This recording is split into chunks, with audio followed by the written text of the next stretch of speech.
Será que a expressão filhos de Deus em Gênesis capítulo 6 são os anjos de Judas? Judas, versículo 6, Judas só tem um capítulo, então o versículo 6 de Judas são as mesmas pessoas? Vamos ler estes dois versículos, Gênesis e Judas.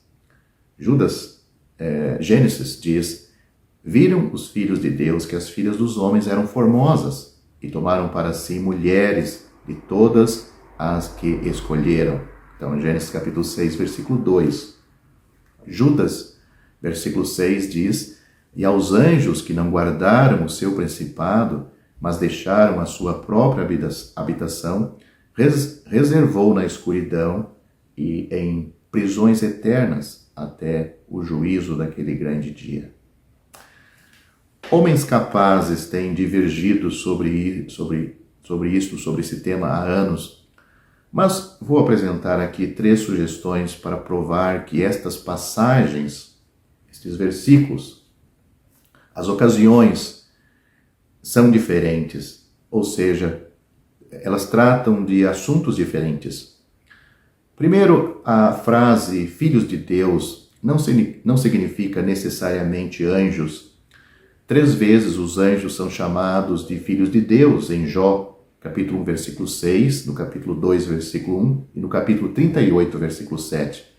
Mas pelo menos 4 vezes essa palavra, filhos de Deus, descreve o relacionamento de Israel com Deus como filhos, ou seja, Israel é chamado de filhos de Deus. Vamos ler alguns versículos onde diz isto. Então dirás a Faraó: assim diz o Senhor, Israel é meu filho, meu primogênito. E eu te tenho dito, deixa ir o meu filho para que me sirva. Mas tu recusaste deixá-lo ir, eis que eu matarei o teu filho, o teu primogênito. Êxodo capítulo 4, versículos 22 e 23. Vamos ler outro versículo em Oséias. Todavia o número dos filhos de Israel será como a areia do mar, que não pode medir-se nem contar-se. E acontecerá que no lugar onde se lhes dizia, vós não sois meu povo, se lhes dirá, vós sois filhos do Deus vivo. Oséias capítulo 1, versículo 10, mais um versículo em Deuteronômio. Filhos sois do Senhor vosso Deus, não vos dareis golpes, nem fareis calva entre vossos olhos por causa de algum morto. Deuteronômio capítulo 14, versículo 1. E talvez mais um versículo nos Salmos. Se eu dissesse, falarei assim, eis que ofenderia a geração de teus filhos. Ou seja, estava orando a Deus esse salmista. Salmo capítulo 73, versículo 15. Portanto, todos esses versículos expressam uma relação de favor com Deus, distinta de todas as outras. Esse pode ser o pensamento em Gênesis capítulo 6, quando se fala dos filhos de Deus, ou seja, estava tratando de homens na terra, crentes daquela época, chamados filhos de Deus. Em segundo lugar, em seu contexto, falando em Gênesis capítulos 5 e 6, esses versículos são a ponte entre a genealogia dos piedosos, ou seja, os crentes do capítulo 5, e a corrupção que exigia o justo julgamento do dilúvio no capítulo 6 de Gênesis. Uma vez que outras passagens consideram os homens, e não os anjos caídos, responsáveis pelo mal daqueles dias, o contexto favorece a visão de que a falta de separação do pecado por uma geração favorecida acelerou a corrupção. Ou seja, os crentes estavam se desviando naquela época. Vamos ler alguns versículos lá em Gênesis capítulo 6. E viu Deus a terra, e eis que estava corrompida, porque toda a carne havia corrompido o seu caminho sobre a terra. Então disse Deus a Noé, o fim de toda a carne é vindo perante a minha face, porque a terra está cheia de violência, e eis que os desfarei com a terra. Gênesis capítulo 6, versículos 12 e 13. Você vai continuar no velho caminho que os perversos palmilharam? Estes foram levados antes da hora. Seus alicerces foram arrastados por uma enchente.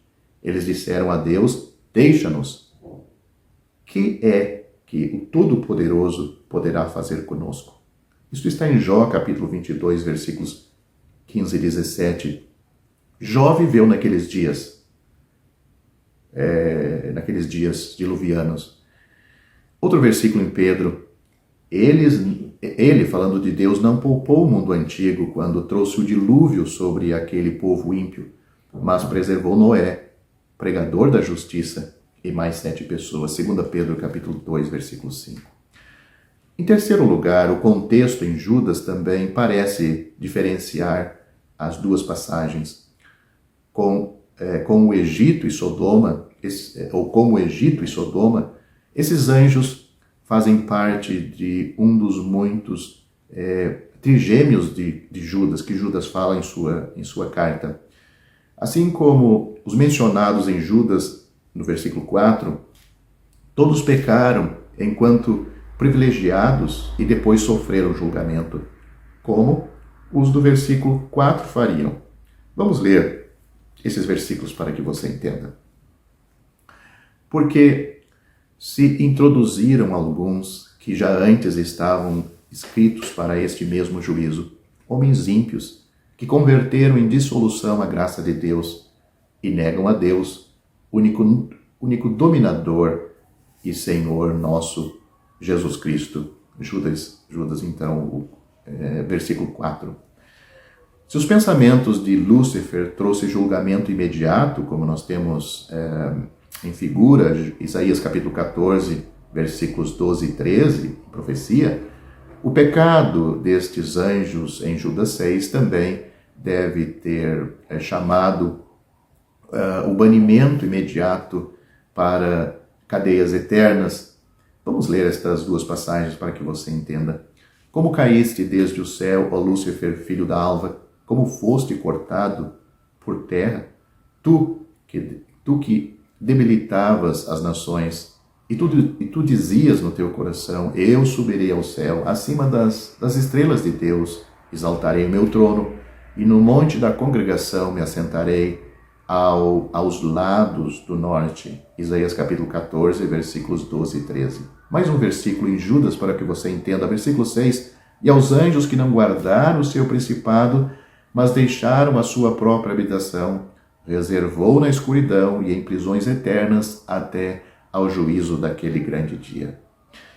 Mesmo que os filhos de Deus em Gênesis capítulo 6 fossem anjos, eles eram anteriormente anjos caídos, já julgados, que por um período prolongado, como se supõe, coabitaram com mulheres. Esta não é uma ilustração daqueles que pecam enquanto privilegiados e, portanto, sofrem severamente. Portanto, temos que concluir que os filhos de Deus de Gênesis capítulo 6, versículo 2, não são os anjos de Judas, no capítulo 1, que é o único capítulo, versículo 6. Portanto, os filhos de Deus em Gênesis capítulo 6, versículo 2, são crentes, são aquela parte do povo que era justo naqueles dias. São os crentes daquela época que começaram a se desviar, olhando para o mundo, olhando para a formosura do mundo. O mundo estava totalmente corrompido. A parte ímpia do mundo estava cada vez mais apegando-se ao pecado, poluindo este mundo. E quando aquela parte santa, que representava Deus neste mundo, começou a tomar o mesmo caminho, não havia mais um testemunho para Deus neste mundo. Pelo menos um testemunho amplo que os crentes daquela época deviam preservar e testemunhar. Nós vemos o grande destaque em Noé, a vida de Noé. Noé achou graça diante de Deus, ou seja, aquela vida de comunhão com Deus eram poucos, e Noé se destacou. Ele era um homem representante de Deus neste mundo, por isso que Deus achou um homem do qual ele podia confiar os seus planos para aquele dia, e falou com Noé para a construção da arca e para a salvação da sua família, dos animais.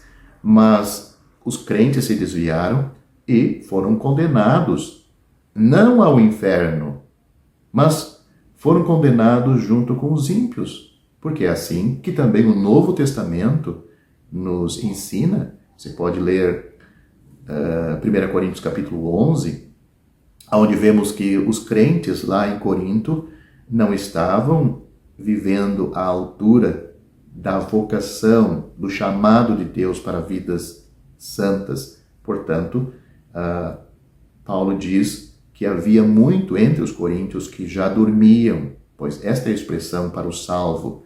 Ele não morre, a morte não tem poder sobre ele.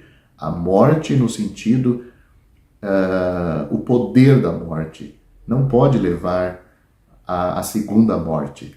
Pode ter poder sobre o corpo, a morte do corpo, mas não sobre a sua alma, o seu espírito, pois elas foram salvas pelo Senhor, pelo sacrifício de Cristo. Os crentes, aqueles crentes estavam sendo tirados deste mundo, pois não eram mais um testemunho para Deus. Não se arrependeram dos seus pecados, portanto Deus os havia julgado com a morte. Da mesma forma, nos dias de Noé, Deus já não encontrava um testemunho naquelas vidas que deviam testemunhar. Estavam se contaminando, estavam sendo deixados levar pelos ímpios, pelos descendentes de Caim. Portanto, Deus teve que julgar aquele mundo com o dilúvio das águas. Um grande rei da antiguidade, muito rico, ele disse uma certa vez: a verdadeira felicidade, aonde se encontra? Quem tem a verdadeira felicidade? Ele disse: bem-aventurado aquele cuja transgressão é perdoada, cujo pecado é coberto. Salmo, capítulo 32, versículo 1. Essas são as palavras do rei Davi. Uma das verdades centrais do cristianismo é o perdão dos pecados. Sem ela, permaneceríamos em um mundo de desespero, sem esperança, apenas para perecer para sempre. A maior bênção da vida é saber que você está certo com Deus, que seus pecados estão perdoados. Esta bênção pode ser sua. Você acredita nisto? Em um voo, o voo dos 243 da Airlines sofreu uma descompressão explosiva a 19 mil pés sobre as ilhas havaianas, e mais da metade do teto da aeronave desapareceu. Depois que o Boeing retornou com segurança ao solo no aeroporto internacional de Maui, um repórter perguntou a um passageiro qual foi o primeiro pensamento que passou pela cabeça dele, que passou pela sua cabeça. Ele respondeu: eu me perguntava se Deus me perdoaria de todos os meus pecados. Perguntas sobre o perdão de Deus são respondidas por Davi, inspirado pelo Espírito Santo, quando ele escreveu o Salmo, capítulo 32, versículo 1. Uma transgressão é a quebra internacional de um comando conhecido, melhor dizendo, intencional.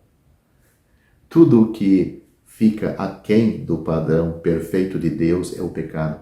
Isso inclui toda vez que eu voluntariamente quebrei a lei de Deus, toda ação cometida sem amor a Deus, ações omitidas que eu deveria ter feito e os pecados da mente e do coração. Davi escreveu no Salmo 51, impressionado por seu registro pessoal dos seus pecados diante de Deus: esconde o teu rosto dos meus pecados e apaga todas as minhas iniquidades.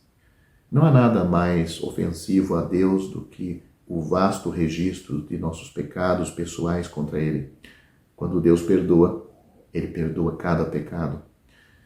Em nosso mundo, muitos reconhecem que há algo errado. A história prova isto. Deus diz: todos pecaram e carecem da glória de Deus. Romanos capítulo 3, versículo 23. Tenha certeza, você que me ouve, você pecou contra o Deus do céu. No Salmo 51, Davi escreveu: meu pecado está sempre diante de mim, contra ti somente pequei. O pecado é contra Deus. O pecado nos separa de Deus. O pecado nos desqualifica de entrar no céu. Mas damos a Deus que o perdão de Deus afasta o registro do meu pecado e o destino da minha alma. Muda o destino da minha alma. Antes era para o inferno, mas quando Deus nos perdoa, o nosso destino é para o céu. Esta é uma questão de pecado pessoal diante de um Deus santo. Quando Deus perdoa, Ele perdoa o pecador de todos os seus pecados. É o que diz Hebreus capítulo 10. Ele diz: jamais me lembrarei de seus pecados, de suas iniquidades. Deus não pode ignorar o pecado em seu universo. Deus pode perdoar, porque Deus pode cobrir todos os nossos pecados contra Ele. É o prazer de Deus oferecer perdão a você. Davi conhecia bem o dia da expiação na história de Israel. Era o dia de cada ano em que o sumo sacerdote de Israel tirava sangue de um animal que havia sido sacrificado no pátio do tabernáculo e o levava para o lugar santíssimo. Foi aqui que o sumo sacerdote espargiu o sangue sobre o propiciatório da Arca da Aliança. O propiciatório era a tampa ou a cobertura da arca. O sangue era espargido ali sobre a presença do santo Deus que habitava entre as asas dos querubins que sobrevoavam o propiciatório. O sangue cobria a lei que o israelita conhecia, mas não obedecia, protegendo o pecador por mais um ano do julgamento de Deus. A lei estava dentro daquela arca. O sangue dos sacrifícios do dia da expiação prefigurava o sangue do sacrifício do Filho único, unigênito de Deus, séculos depois.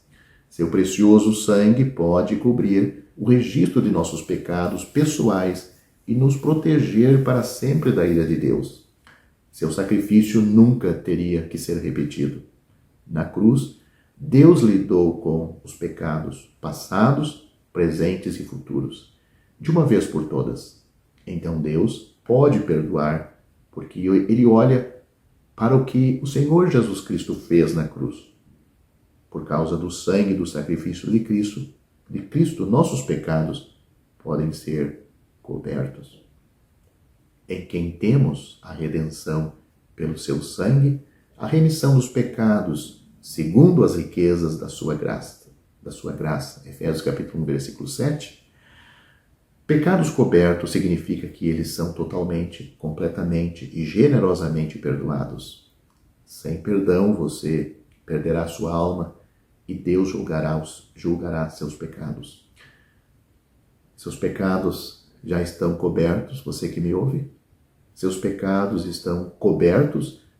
Você é a pessoa abençoada do Salmo 32, versículo 1, e a vida eterna é sua para desfrutar? Bem-aventurado aquele cuja transgressão é perdoada, cujo pecado é coberto. Porque Deus, Ele amou o mundo de tal maneira que deu o seu Filho unigênito, para que todo aquele que nele crê não pereça, mas tenha a vida eterna. Porque Deus enviou seu Filho ao mundo, não para que condenasse o mundo, mas para que o mundo fosse salvo por ele. Quem crê nele não é condenado. Mas quem não crê já está condenado, porquanto não crê no nome do unigênito Filho de Deus. E a condenação é esta, que a luz veio ao mundo, e os homens amaram mais as trevas do que a luz, porque as suas obras eram más. Porque todo aquele que faz o mal odeia a luz e não vem para a luz, para que as suas obras não sejam reprovadas. Mas quem pratica a verdade vem para a luz, a fim de que as suas obras sejam manifestas, porque são feitas em Deus. João capítulo 3, do versículo 16 a 21, e estas são as palavras do Senhor Jesus. Termino este vídeo perguntando: você será esta pessoa bem-aventurada, feliz, muito feliz neste mundo? as coisas desta vida, que são honestas, são permissíveis, foram dadas por Deus, nos trazem muita felicidade, mas são passageiras, terminam. Não existe maior felicidade do que estar em paz com Deus. Paulo, escrevendo aos Romanos, ele disse: sendo justificados ou tendo sido justificados pela fé, temos paz com Deus por nosso Senhor Jesus Cristo. Romanos capítulo 5, versículo 1. Você já tem esta paz? Se adquire pela fé, porque pela graça sois salvos por meio da fé. Isto não vem de vós, é dom de Deus, não vem das obras, para que ninguém se glorie. Crê no Senhor Jesus Cristo, você será salvo. Ao findar o labor desta vida, quando a morte ao teu lado chegar, que destino há de ter a tua alma? Qual será no futuro